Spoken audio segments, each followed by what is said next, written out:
Hello students, welcome to English online classes conducted by Amrit Senior Secondary School. Students, हम लोग lesson कर रहे थे द डाइंग डिटेक्टिव, जो कि आपकी बुक का लेसन नंबर 4 है। आज हम इसका थर्ड पार्ट करने जा रहे हैं। अभी तक हमने पढ़ा कि कैसे शेरलॉक होम्स ने वाटसन को कन्विंस किया कि वो कल्वर्टन स्मिथ नाम के एक प्लांटर को लेकर आए, क्योंकि उसे ही बीमारी का पता था कि उस बीमारी का इलाज कैसे करना है जो शेरलॉक होम्स को हुई थी। पेज नंबर 23 से हम स्टार्ट करते हैं। I will bring him in a cab, I said. Watson ने बोला कि मैं उन्हें कैब में लेकर आऊँगा। किसकी बात हो रही है? ये कल्वर्टन स्मिथ की बात हो रही है। वाटसन कहता है कि मैं कल्वर्टन को अपनी कैब में लेकर आऊँगा। No you will persuade him to come and return before him, make any excuse, remember this Watson. Holmes ने कहा, नहीं, तुम उसे किसी भी तरह मनाओ और उसे इस बात के लिए कन्विंस करो कि वो जो है वो हर हालत में यहाँ पर आकर ही रहे। तुमने हर कंडीशन में उससे पहले मेरे पास पहुँचना है और वो तुम्हारे बाद मेरे पास पहुँचे। इस तरह से तुमने कोई एक्सक्यूज़ बनाना है, ये ज़रूर याद रखना Watson. I saw Mrs. Hudson was waiting outside, trembling and crying below. As I waited for the cab, I met Inspector Morton of the Scotland Yard. He was not in his uniform. मैंने Mrs Hudson को बाहर wait करते हुए देखा। शरीर उनका कांप रहा था, ट्रैम्बलिंग यानी कांपना, और वो रो रही थी। जब मैं नीचे वेट कर रहा था कैब का, मैं इंस्पेक्टर मोर्टन से मिला। स्कॉटलैंड यार्ड की जगह से वो आए थे और वो आज अपनी यूनिफॉर्म में नहीं थे। How is he asked. Inspector Morton ने मुझसे पूछा कि तुम्हारा दोस्त कैसा है। He is very ill, I answered. वो बहुत बीमार है, मैंने जवाब दिया। I reach mister Culverton Smith's house, the butler appeared at the doorway. Through the half open door I heard a man's voice telling the butler, I am not at home, say so. I pushed past the butler and entered the room. I saw a frail man with bald head sitting. I am sorry, I said, but the matter cannot be delayed. Mr. Sherlock Holmes. तो Watson कहता है कि मैं कल्वर्टन Smith के घर पहुंचा। वहां पर दरवाजे के पास ही उनका रसोइया था। बटलर यानी रसोइया, किचन के काम करने वाला। तो अभी उसने आधा दरवाज़ा ही खोला था। मैंने अंदर से आवाज़ सुनी, एक इंसान की आवाज़ थी। वो अपने बटलर को बोल रहा था कि जो भी आया उसे कह दो मैं घर पे नहीं हूँ। मैंने जल्दी से उस बटलर को धक्का मारा। मैं अंदर कमरे के आ गया। मैंने एक कमज़ोर सा इंसान देखा जिसके सिर पर बाल नहीं थे, वो बैल्ड हेड था। मैंने उससे कहा कि सर मैं माफ़ी चाहता हूँ, पर इस मैटर को हम टाल नहीं सकते। डिलेड होता है टालना। मिस्टर शेरलॉक होम्स के बारे में मैं आपसे कुछ बात करना चाहता हूँ। The mayor mention of his name had a different effect on the man. अभी मैंने शेरलॉक का नाम ही लिया था कि उस आदमी के चेहरे पर अलग से भाव आ गए। Have you come from Holmes, how is he asked. क्या तुम होम्स के घर से आए हो, वो कैसा है? कल्वर्टन स्मिथ वो थे जिन्होंने ये बात होम्स से पूछी, जिन्होंने वाटसन से ये बात पूछी होम्स के बारे में। He is very ill, that is why I have come Mister Holmes, as a high opinion of you and thought you are the only man in London who can help him. तो मैंने उन्हें जवाब दिया। मैंने कल्वर्टन को बताया कि Holmes बहुत बीमार है, इसलिए मैं आपके पास आया हूँ। होम्स को ये लगता है कि पूरे लंदन में सिर्फ आप एक ऐसे इकलौते इंसान हो जो उसकी मदद कर सकते हो इस बीमारी में।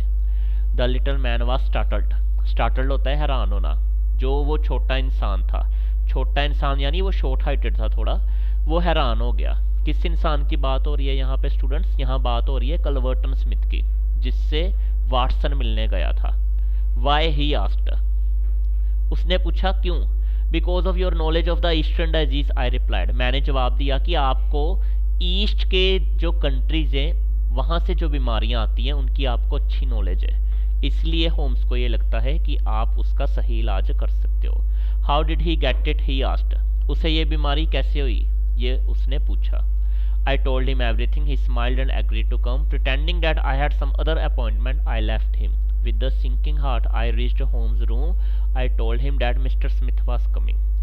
मैंने कल्वर्टन स्मिथ को सारी बात बता दी। वो मुस्कुराया और मेरे साथ चलने को तैयार हो गया। मैंने बहाना लगाया कि मेरी कहीं और अपॉइंटमेंट है, तो मैं आपको एड्रेस देता हूँ, आप आ जाना वहाँ पर, और मुझे अभी निकलना पड़ेगा। बड़े भारी दिल से मैं होम्स के कमरे में पहले पहुंच गया और मैंने उसे कह दिया कि मिस्टर स्मिथ अभी रास्ते में आ रहे हैं। Well done Watson, he said, You have done everything that a good friend could do. Now you disappear to the next room. शाबाश वाटसन, तुमने वो सब कुछ किया जो एक अच्छा दोस्त दूसरे के लिए करता है। अब जल्दी से दूसरे कमरे में जाकर तुम छिप जाओ। डिसअपेयर का यहाँ पर मतलब है छिपना, वैसे डिसअपेयर का मतलब होता है गायब होना। एंड डोंट स्पीक और कम हेयर, और वाटसन तुम वहाँ छिप जाओ, कुछ भी बोलना मत, ना ही यहाँ पर मेरे पास अब आना। I heard the footsteps, I heard a voice say Holmes Holmes can you hear me. Watson कहता है कि मैंने पाँवों की आवाज़ सुनी, जैसे कोई सीढ़ियाँ चढ़कर ऊपर आ रहा है। उस आवाज़ ने ये बोला कि होम्स क्या तुम मुझे सुन सकते हो? Is that you mister Smith? Holmes whispered. You know what is wrong with me, you are the only one in London who can cure me. क्या आप हो मिस्टर स्मिथ? होम्स ने जवाब दिया। वाटसन अब ये सब कुछ छिप कर देख रहा था कि उस कमरे में क्या हो रहा है। अब उस कमरे के साथ वाले कमरे में वाटसन छिपा हुआ था, और उस कमरे में होम्स और कलवर्टन स्मिथ दोनों बातचीत कर रहे थे। होम्स ने कहा कि मिस्टर स्मिथ, आप ही जानते हो मुझे क्या हुआ है, और लंदन में इकलौते इंसान आप हो जो मुझे इस बीमारी से छुटकारा दिला सकते हो। Do you know the symptoms? Asked Smith. Smith ने पूछा, क्या तुम्हें इस बीमारी के लक्षण पता हैं क्या हैं? Only too well Mister Smith, and he describe the symptoms. हाँ, मुझे अच्छी तरह से इसके सिम्टम्स पता हैं, और होम्स ने सारे सिम्टम्स बता दिए। They are the same, Holmes, Smith said. Poor Victor was a dead man on the fourth day, a strong and healthy young man, what a coincidence indeed. Smith ने कहा, बिल्कुल ठीक कहा होम्स तुमने, बीमारी तो वही है जिसके तुम लक्षण बता रहे हो। बेचारा विक्टर जो था वो भी चौथे दिन इस बीमारी से मर गया था, वो भी बड़ा एक सेहतमंद इंसान था। कितना ये अजीब इंसिडेंस हुआ उसके साथ। I know that you did it, said Holmes. Holmes ने कहा कि मैं जानता हूँ मिस्टर स्मिथ कि आपने ही विक्टर को मारा था।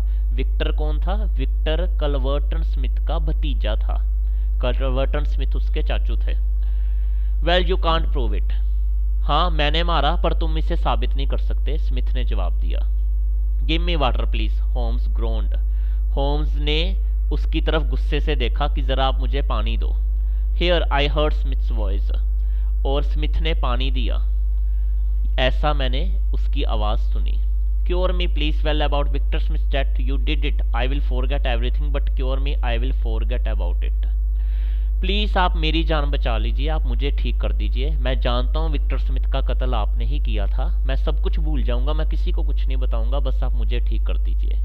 यू कैन फॉरगेट और remember just as you like, it does not matter to me how my nephew died. Watson said you got it from the Chinese sailors, could there be any other reason?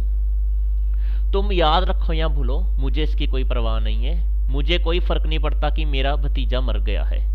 Watson ने मुझे बताया था कि Chinese seller से तुम्हें ये बीमारी हुई, क्या इसका कोई और भी कारण था? I can't think, my mind is gone help me, pleaded Holmes. Holmes ने कहा, मुझे नहीं पता, मेरा सिर चकरा रहा है। माई माइंड इज गोन मतलब मेरा सिर चकरा रहा है और मेरा ध्यान किसी बात में नहीं लग रहा, तो प्लीज आप मुझे बचाइए। Did anything come by post, a box by chance on Wednesday? Yes, I opened it and there was a sharp spring inside it, a joke perhaps, it drew blood, said Holmes. No, it was not a joke, you fool, you have got it. Who asked you to cross my path? You knew too much about Victor's death, your end is near, Holmes. I will carry this box in my pocket, the last piece of evidence. तो Sherlock Holmes को कलवर्टन Smith ने पूछा कि क्या तुम्हें कुछ दिन पहले कोई पार्सल आया था जिसमें कोई बॉक्स तुम्हें मिला हो? होम्स ने कहा, हाँ, एक बॉक्स आया था, उसमें एक, जब मैंने बॉक्स खोला तो उसमें एक स्प्रिंग था। यूं ही मैंने बॉक्स खोला तो वो स्प्रिंग मेरे हाथों पर बच गया और थोड़ा सा खून निकलने लगा मेरे हाथ से। पता नहीं, शायद किसी ने मेरे साथ मजाक किया था। होम्स की ये बात सुनकर कलवर्टन स्मिथ हंस पड़ा। उसने कहा, नहीं, किसी ने तुम्हारे साथ मजाक नहीं किया था मूर्ख, मैंने ही तुम्हें वो इन्फेक्टेड स्प्रिंग भेजा था, मैंने ही उस स्प्रिंग में जहर लगाकर भेजा था ताकि ज्यों ही तुम उस बॉक्स को खोलो वो स्प्रिंग तुम्हारे हाथ पर लग जाए और जहर अपना काम करना शुरू कर दे। जिसे तुम बीमारी समझ रहे हो, ये असल में बीमारी नहीं है, उस स्प्रिंग के जहर का असर हो रहा है, क्योंकि तुम विक्टर की मौत के बारे में बहुत कुछ जान चुके थे। तुम जान चुके थे कि विक्टर का कत्ल मैंने किया है, इसलिए तुम्हें भी मारना बड़ा ज़रूरी था, इसलिए तो मैंने तुम्हें वो बॉक्स भेजा। ये बॉक्स आखिरी सबूत था, अब मैं इसे भी अपने साथ लेकर जाने जा रहा हूँ। अब मैंने अपने भतीजे का कत्ल किया, इस बात को कोई प्रूव नहीं कर पाएगा। Turn up the gas Smith, said Holmes in his natural voice. Holmes ने बड़े शांतमय तरीके से स्मिथ को कहा कि स्मिथ ज़रा गैस का लाइटर जगाना, जो लैंप की गैस है उसे ऑन करो। Yes, I will so that I can see you better. There was silence. Then I heard Smith say, "What's all this?" हाँ, मैं अभी ये गैस ऑन करता हूँ इस लैंप में, और चारों तरफ सन्नाटा था। स्मिथ ने कहा, मैं अभी गैस ऑन करता हूँ ताकि मैं तुम्हारा चेहरा ज़रा ध्यान से देख सकूँ, कमरे में बड़ा अंधेरा हुआ पड़ा है। अचानक स्मिथ ने ये पूछ लिया होम्स से कि ये सब तुम मुझे क्यों करने को कह रहे हो। ऐसी क्या वजह थी जो स्मिथ को होम्स ये सब करने को बोल रहा था कि कभी मुझे बॉक्स पकड़ाओ, कभी ये लैंप जगाओ। ये क्यों बोल रहा था होम्स स्मिथ को? और क्या स्मिथ पकड़ा गया पुलिस के द्वारा? क्या पुलिस को पता लगा कि स्मिथ ने ही अपने भतीजे का कत्ल किया था? क्या होम्स को सचमुच में कोई बीमारी हुई थी या वो कुछ और ही प्रिटेंशन कर रहा था? ये सब हम जानेंगे इस स्टोरी के लास्ट पार्ट में, जो हम कल कवर करेंगे। बात कर लेते हैं होमवर्क की।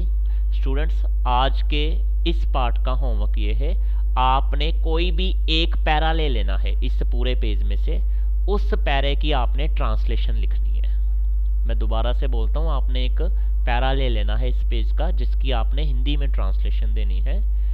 Thank you so much for watching this video.